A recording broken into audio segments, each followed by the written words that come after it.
How to delete calendar events on iPhone. To get started, first of all go ahead and open up the calendar application on your phone.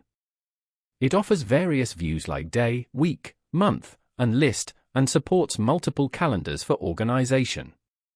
Once you're here, tap on the month you want to delete the event from. Then, go to the bottom panel and tap on Today at the bottom left corner. You can view all the events set for today on your calendar over here. If you want to delete an event from here, then tap on that event.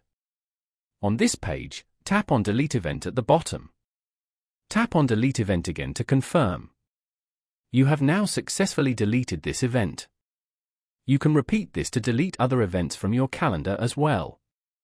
Following these steps, you can easily delete calendar events on iPhone.